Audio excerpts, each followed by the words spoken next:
الحق لا يعمل به والباطل لا يتناهى عنه ليرغب المؤمن في لقاء الله. درود پڑھیے محمد و آل محمد پر. اللہم صلی علی محمد آل محمد. خداوند متعال کی بارگاہ میں دعا ہے خالق کائنات ہماری اس مجلس کو اپنی عبادت قرار دے، اسے اپنے قرب کا وسیلہ بنا دے. وہ قادر مطلق اور فیاض مطلق ہے، اس کی بارگاہ میں دعا ہے کہ وہ زباں پر ایسے لفظ لانے کی توفیق بخشے جس میں اس کی رضا اور خوشنودی اور امام زمانہ کی تائید شامل ہو. درود پڑھے محمد و آل محمد. اللہم صلی علی محمد آل محمد. اگر آپ توجہ کریں تو جو موضوع میں ذہن میں لے کے ہوں اسی پہ گفتگو کروں. اگر توجہ کریں تو، اور آپ کے لیے بالکل نیا ہوگا. درود پڑھیں محمد و آل محمد پر. اللہم صلی علی محمد آل محمد. نعرہ حیدری یا علی. دیکھیں، ہمارا یہ عقیدہ ہے کہ مولا حسین علیہ السلام اس کے باوجود کہ نواسہ رسول ہیں، نور چشم علی اور جگر گوشہ فاطمۃ الزہراء بطول ہیں، اس کے علاوہ خود امام بھی ہیں. وہ یہ جو ان کی فضیلت نسبتوں کے اعتبار سے ہے، یقیناً ہے کہ وہ راکب دوش مصطفیٰ ہیں، ماشاءاللہ. وہ نور چشم بطول عذرا ہیں، وہ دل بند علی مرتضیٰ ہیں، یقیناً ہیں. سبحان اللہ سبحان اللہ. لیکن اس کے علاوہ وہ خود امام بھی ہیں. ان کا یہ عمل اور ان کی جو تحریک ہے، یہ نواسہ رسول ہونے کی حیثیت سے نہیں ہے، علی کا بیٹا ہونے کی حیثیت سے نہیں ہے، جناب سیدہ کائنات کا فرزند دل بند ہونے کی حیثیت سے نہیں ہے، بلکہ امام ہونے کی حیثیت سے ہے. سبحان اللہ سبحان اللہ. وہ ایک پیشوا ہیں، مقتدا ہیں، ہادی ہیں قیامت تک کے لیے. ہمارا اعتقاد یہ ہے کہ اولنا محمد، آخرنا محمد، اوسطنا محمد، کلنا محمد. توجہ چاہتا ہوں، یعنی جو پہلے نے کہا وہی آخری کہے گا، ان میں کبھی آپس میں تضاد نہیں ہوگا. یہ سارے ناطق قرآن ہیں اور لسان اللہ ناطق ہے، یعنی یہ اللہ کی بولتی ہوئی زبان ہے. یہ سارے عین اللہ ہیں، یہ سارے وجہ اللہ ہیں، یہ سارے ید اللہ ہیں، اور یہ سارے کے سارے باب مدینۃ العلم ہیں. صرف مولا علی باب مدینۃ العلم نہیں ہے، یہ 12 کے 12 باب مدینۃ العلم ہیں. بے شک. درود پڑھے محمد و آل محمد پر. صلی علی محمد آل محمد. اس لیے ہم کہتے ہیں کہ اولنا محمد، آخرنا محمد، اوسطنا محمد، کلنا محمد. یہ سارے ایک ہی حقیقت کی تجلیاں اور مظاہر ہیں. سارے کے سارے اللہ کے اسم علیم کے مظہر کامل ہیں. سارے کے سارے اللہ کے اسم قدیر کی تجلی تام ہیں. سارے کے سارے، سارے کے سارے عالم ما کان و یکون و کائن ہیں. لہذا رابر ارشاد فرماتے ہیں کہ 11 ہجری سے لے کر 260 ہجری تک جو غیبت کبریٰ کا دور ہے، یہ 250 سال 12 اماموں کی الگ الگ زندگی نہیں ہے، آپ سمجھ لیں ایک ہی شخصیت کی 250 سالہ زندگی ہے۔ سبحان اللہ، ان کو الگ الگ کر کے نہیں دیکھنا، یہ ایک مربوط اور جڑی ہوئی شخصیت کی 250 سالہ جد و جہد ہے ظلم کے خلاف، ہدایت کے لیے، دین کی ترویج اور تبلیغ کے لیے۔ تو مولا حسین علیہ الصلوۃ والسلام یعنی جو بھی 61 ہجری میں ہوتا، مولا علی ہوتے، مولا حسن ہوتے، جو بھی ہوتا وہ یہی قدم اٹھاتا جو مولا حسین نے اٹھایا ہے۔ درود پڑھ لیں محمد والے محمد والے۔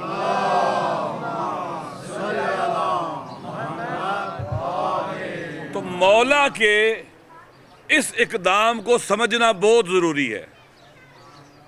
اگر ہم سمجھ جائیں اپنی زندگی میں زمانے کے یزیدوں کے خلاف، ہم کربلا سے مدد لے سکتے ہیں۔ پھر یہ بہت اہم نقطہ ہے، مولا کے اس اقدام کو سمجھنا جس کے نتیجے میں شہادت بھی، ہجرت بھی ہے، شہادت بھی ہے اور اسیری بھی ہے، اور یہ کوئی اچانک نہیں ہے۔ امام نے یزید کے منصوبوں کو سمجھتے ہوئے، اس کی پلاننگ کو سمجھتے ہوئے،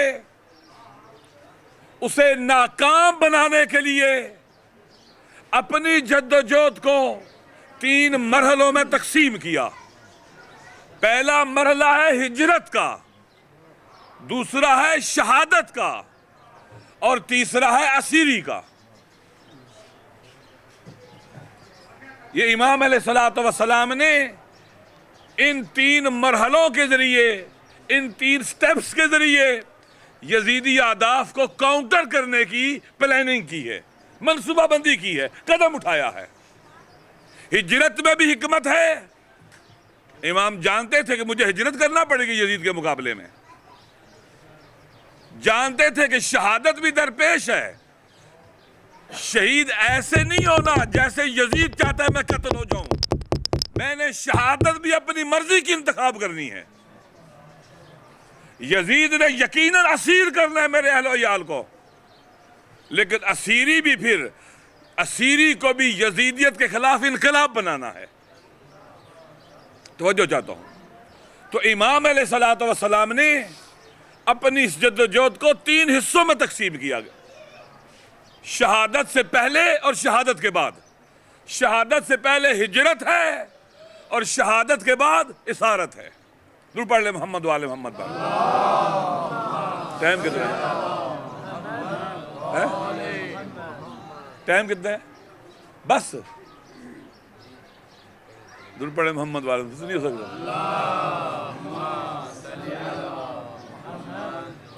اب میں تقریر مکمل کروں گا پھر جائیں گے۔ درود پڑھیں محمد والے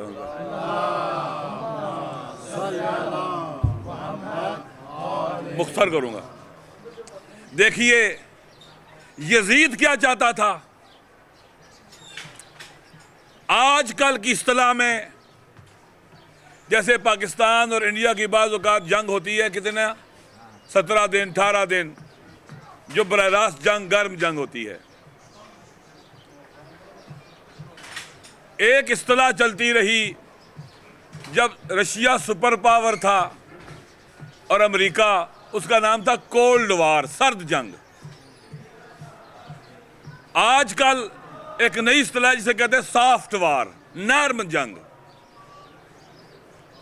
یزید یہ چاہتا تھا کہ گرم جنگ لڑی جائے، چند گھنٹوں میں فیصلہ ہو جائے اور یزید اپنے منصوبے میں کامیاب ہو جائے۔ وہ مدینے میں گھیر لیا جائے مولا کو، مکہ میں گھیر لیا جائے، بالآخر مولا کو گھیر کر چند گھنٹوں کی جنگ کے نتیجے میں یزید اپنے مقصد کو پالے۔ امام چاہتے تھے یہ جنگ چند گھنٹوں کی نہ ہو، یہ چند دنوں کی نہ ہو، یہ چند مہینوں کی نہ ہو، یہ جنگ صدیوں پر محیط ہو جائے۔ یہ حکمت عملی تھی امام کی، یعنی یہ جنگ قیامت تک لڑی جائے یزیدوں کے خلاف۔ یزید چاہتا تھا یہ جنگ یزید اور حسین کی ہو، امام کی منصوبہ بندی یہ تھی یہ جنگ حسینیت اور یزیدیت کی جنگ میں بدل جائے، یہ جنگ حسینیت اور یزیدیت کی جنگ میں بدل جائے۔ یزید چاہتا تھا یہ جنگ حسین اور یزید کی ہو، لہذا امام کی حکمت عملی اور یزید کی حکمت عملی دیکھیں۔ لہذا امام علیہ السلام نے اس جنگ کو حسینیت اور یزیدیت کی جنگ میں بدلنے کے لیے ہجرت کا آغاز کیا مدینہ سے۔ اس کا پہلا مرحلہ کیا ہوتا ہے اس جنگ کا کہ لوگوں تک ضرور پڑھ لیں محمد والے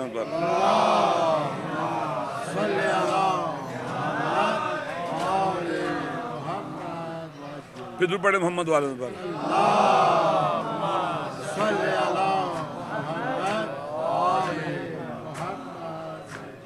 اس جنگ کے ذریعے توجہ کریں میری طرف، ماتم بھی ہوتا رہے، یہ بھی جنگ ہے ظلم کے خلاف۔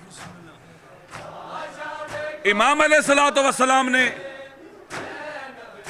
ہجرت میں کیا حکمت تھی کہ انسان معاشرے اور سوسائٹی کو اپنی طرف متوجہ کیا جائے۔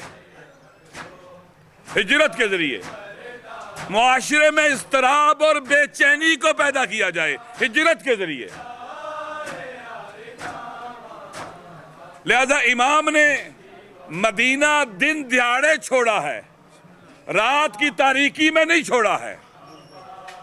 اس وقت جہان اسلام کے حوالے سے چند شہروں کی بڑی اہمیت تھی، مدینہ، مکہ، کوفہ، بصرہ اور اس طرح کے علاقے عراق میں اور یمن بھی۔ امام نے مدینہ چھوڑا، پورے مدینے میں اضطراب اور بے چینی تھی کہ یزید نے تقاضۂ بیعت کیا ہے اور حسین انکار کر کے مدینہ چھوڑ گئے ہیں۔ ہر ایک ذہن امام حسین کے تعاقب میں تھا، ہر ایک ذہن میں یہ سوال تھا کہ اب کیا بنے گا، کیا ہونے والا ہے، ہر ایک کے ذہن میں یہ سوال تھا۔ امام نے ذہنوں کو اپنی طرف موڑ لیا، پورا مدینہ امام کی طرف متوجہ تھا۔ امام کوئی عام شخصیت نہیں تھے، امام تھے، نواسہ رسول تھے، راکب دوش مصطفیٰ تھے۔ مدینے والوں نے دیکھا تھا مولا حسین کو رسول کے کاندھوں پر۔ جب مدینہ سے نکلے تو پھر چھپ کے نہیں گئے مکہ کی طرف، مخفی راستوں سے نہیں گئے، عام راستوں سے جو عام شاہراہ تھی مدینہ سے مکہ کی، اس میں نکلے ہیں، مکہ کی طرف جا رہے ہیں۔ ابھی موسم حج نہیں ہے، 28 رجب کو مدینہ سے نکلے ہیں، کوئی موسم حج نہیں ہے۔ لوگوں کے ذہن میں سوال ہے راستے میں جو ملتا ہے، یہ قافلہ حسین کا کہاں جا رہا ہے؟ راستے میں لوگوں سے ملاقات ہوتی، ہر ایک کو پتہ چل جاتا ہے کہ امام مدینہ چھوڑ کر مکہ چلے گئے یزید کی بیعت کا انکار کر کے۔ سارے سفر میں حکمت تھی، عام شہراہ سے گئے تھے، عام راستوں سے گئے تھے، چھپ کے نہیں گئے تھے۔ پھر 3 شعبان کو مکہ پہنچ گئے، پھر عمرے کا موسم آ گیا۔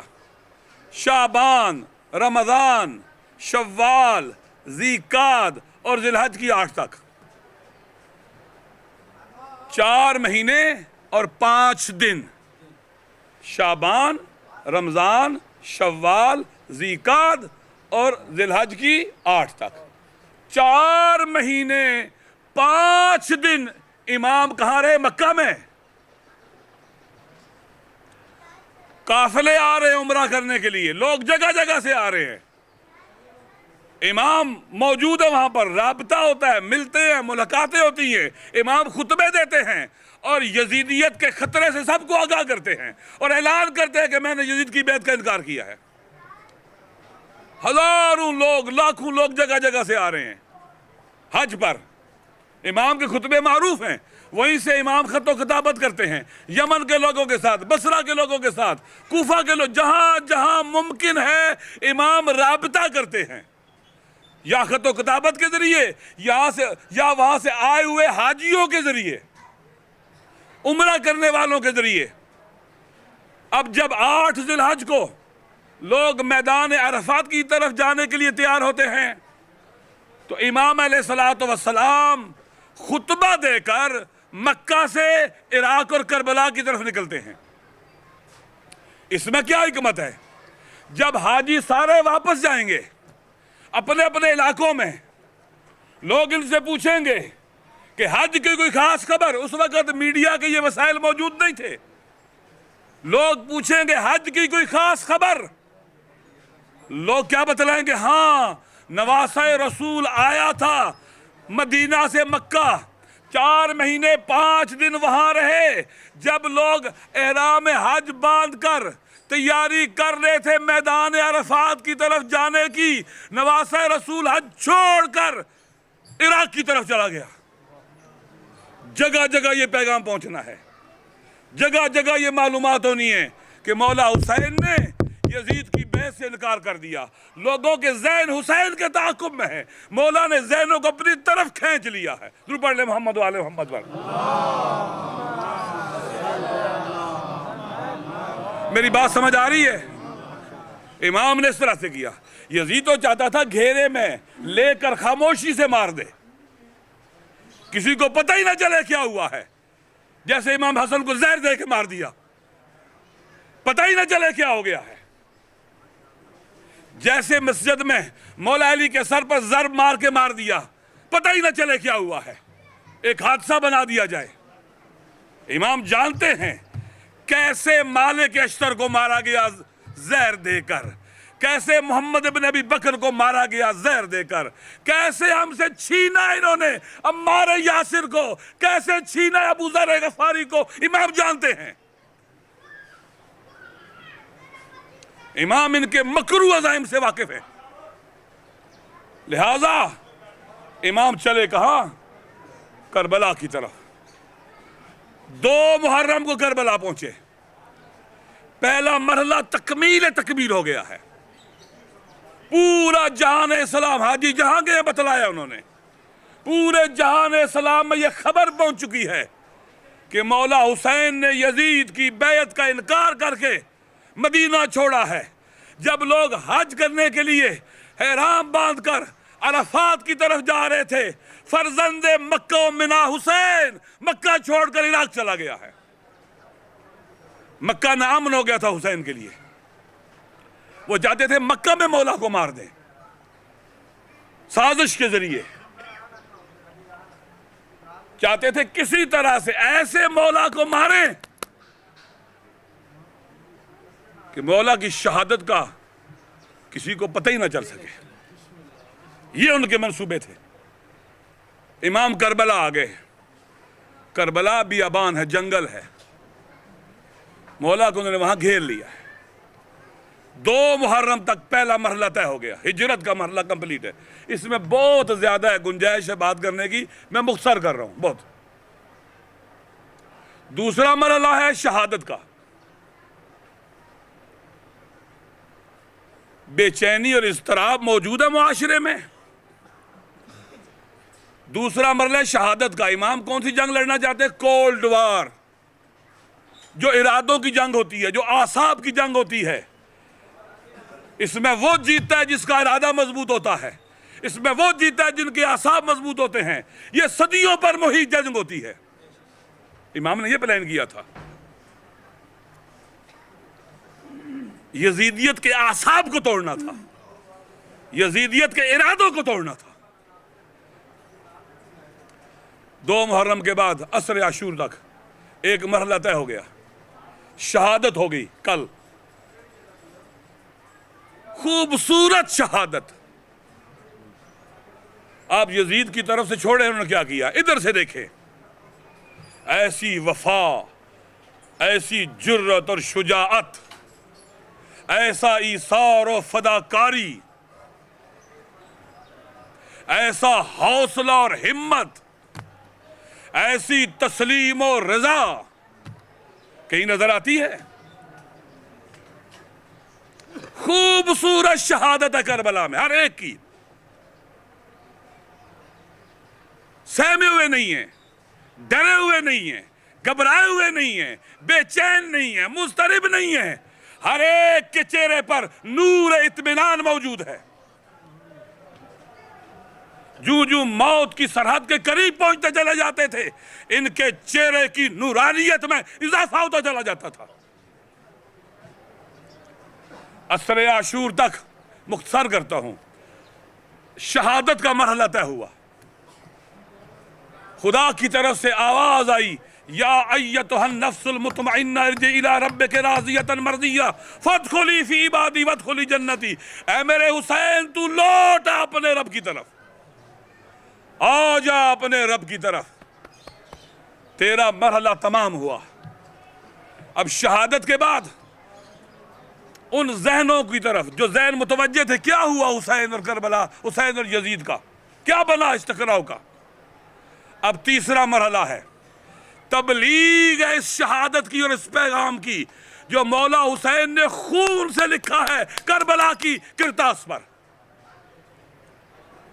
اس جنگ کا تیسرا مرحلہ ان کی طرف سے اسارت تھی اور اہل بیت کی طرف سے عزاداری تھی. یہ عزاداری تیسرا مرحلہ ہے یزیدیت سے ٹکراؤ کا.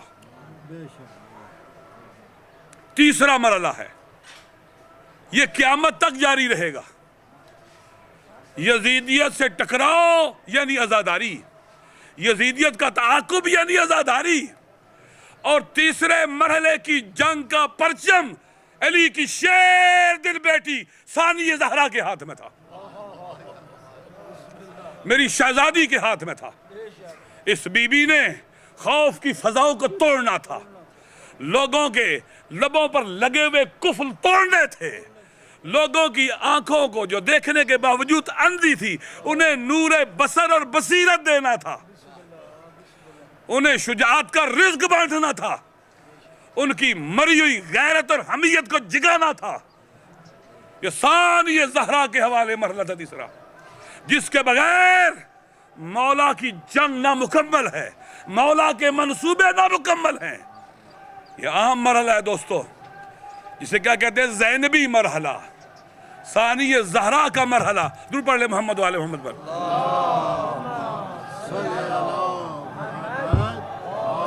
دیکھا آپ نے یزید کہاں جنگ ختم کرنا چاہتا تھا؟ کربلا کے صحرا میں. آج یہاں جو آپ بیٹھے ہیں یہ اس جنگ کا تسلسل ہے جس کی منصوبہ بندی مولا حسین نے کی تھی اور جس کا پرچم ثانیہ زہرا نے عصر عاشورہ کے بعد اٹھایا تھا. یہ جنگ گلی گلی پہنچ گئی، کوچا کوچا پہنچ گئی، شہر بشہر پہنچ گئی، دنیا کے ملکوں میں پہنچ گئی اور آگے بڑھتی رہے گی. دنیا کا کوئی یزید اس کو نہیں روک سکتا. لبیک یا حسین، لبیک یا حسین، ختم. لبیک یا حسین. چونکہ کہتے ہیں جلوس نکل گئے، میں اپنی بات یہ ایک تقریر نہیں، کم از کم 5 تقریروں کا مضمون ہے. اس کی حکمتیں سمجھیں تاکہ کربلا سمجھ آئے، تاکہ جب میں سینے پہ ہاتھ ماروں مجھے پتہ لگے میں کیا کر رہا ہوں. جب میں نوحہ پڑھوں تو پتہ لگے میں کیوں نوحہ پڑھوں، یہ کیا ہے نوحہ پڑھنا. پھر پتہ چلے یہ ظالم جو عزاداری کو روکنا چاہتے ہیں یہ کیوں روکنا چاہتے ہیں، کیا ڈر ہے دنیا کو اس سے، کیا خوف ہے دنیا کو اس سے. پھر میں اس طرح سے عزاداری کروں کہ ہر کوئی اس میں آ سکے، یہ دیوار نہ بنے، یہ رحمت کا کھلا ہوا در بن جائے اور لوگ ہور جو ہے نا، لوگ ہور بن کے اس میں آتے رہیں، ہور بن کر اس میں آتے رہیں، یہ آگے پھلے پھولے. پھر اس طرح سے عزاداری کریں، اس کے اندر کلچر ہو، فرہنگ ہو، پاکی ہو، طہارت ہو، وقار ہو، ثانی زہرا ماتم کرتی رہی، عزادار تھی، لیکن بی بی باوقار بھی تھی، باوقار تھی۔ میری گفتگو بہت ناقص اور نامکمل رہ گئی ہے، بہت مشکل مرحلہ تھا۔ آج 11 محرم ہے، کل رات آئی تھی نا، قیامت کی رات تھی۔ بعض علماء نے بیان کیا ہے کربلا کی جنگ میں عام طور پر جو حملے ہوتے تھے، مولا حسین کے لشکر سے مولا کے سپاہی نکلتے تھے، لڑتے تھے، جنگ ہوتی تھی، لیکن کہتے ہیں خیموں پر ان ہزاروں یزیدیوں نے یکلخت حملہ کیا ہے۔ 80 کے قریب بیویوں اور یتیم بچے ہیں، سب نے مل کر حملہ کیا ہے خیموں پر۔ اب بتلائیں نا ان بچوں کا کیا حال ہوگا، ان بیویوں کا کیا حال ہوگا۔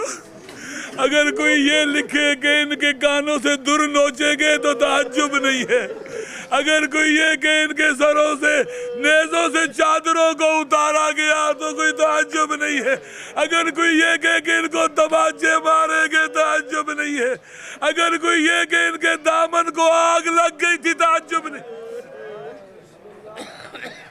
جب ان ظالموں نے خیموں کو آگ لگانا شروع کی، بچے ایک خیمے سے دوڑ کر دوسرے میں، دوسرے سے تیسرے میں، جب سب خیموں کو آگ لگ گئی، اب مجھے بتائے نا جس گھر میں آگ لگ جائے اس کے گھر والے کیسے باہر نکلیں گے جب چاروں طرف آگ کے شعلے ہو۔ میری شہزادی چوتھے امام سے کہتی ہے میرے زین العابدین بیٹے خیموں کو آگ لگ گئی، بتا خیموں میں جل برے یا باہر نکل جائے۔ میرے مولا نے کہا علیکن بالفرار، خیموں سے دوڑ کے نکلو، باہر نکل جاؤ۔ مجھ سے پوچھے نا یہ شہزادیاں، یہ غیرت کی شہزادیاں آئے کس طرح سر کی چادروں کے بغیر خیموں سے باہر نکلی؟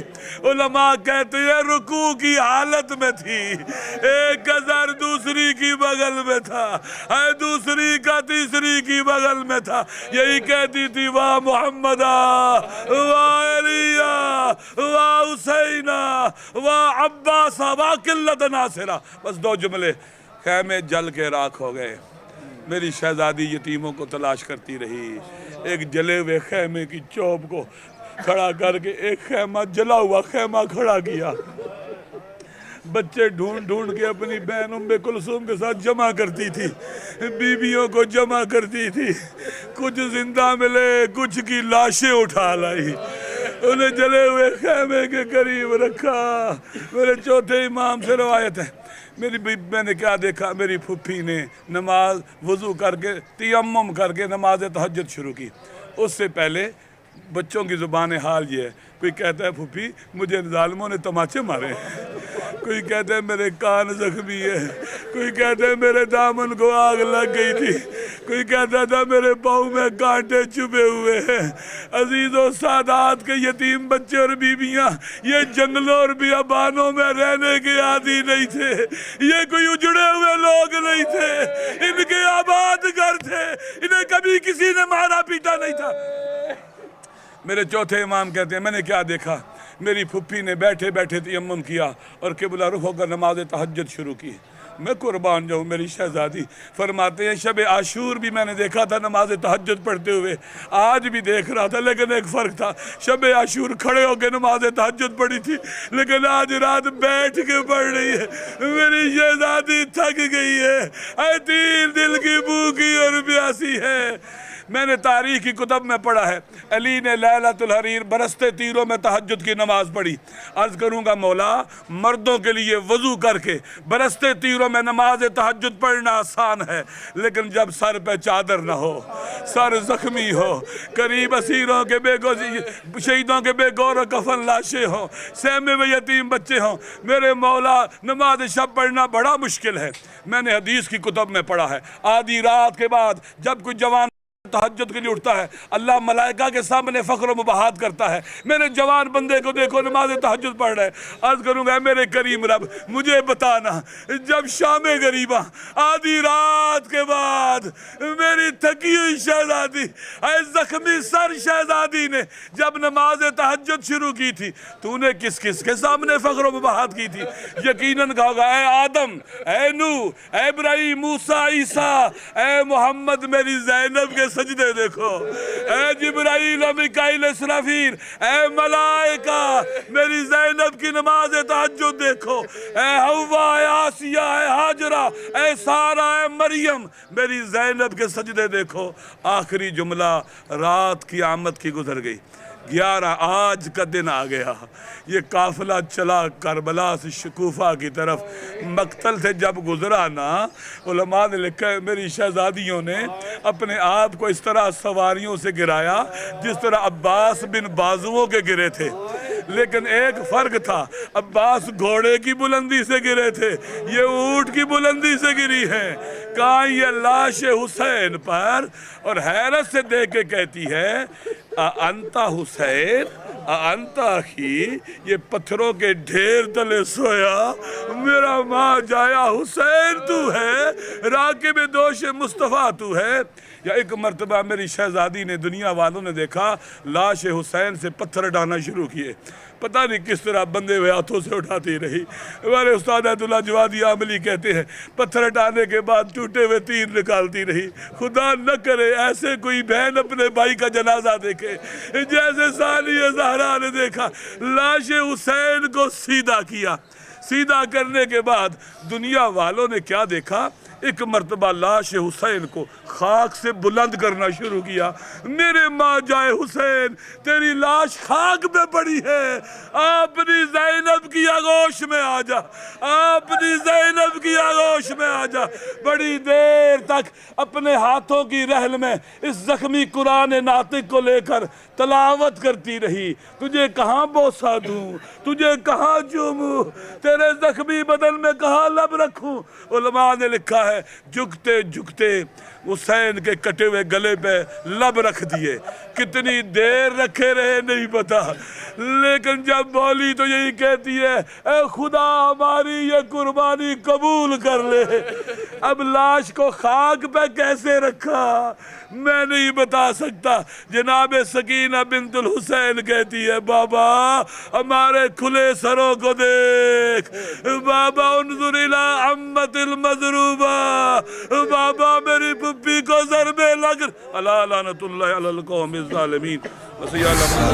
السلام ای شهید کربلا، ماه روی نیزه ها میکشی مرو کشی، هیا علی البکا،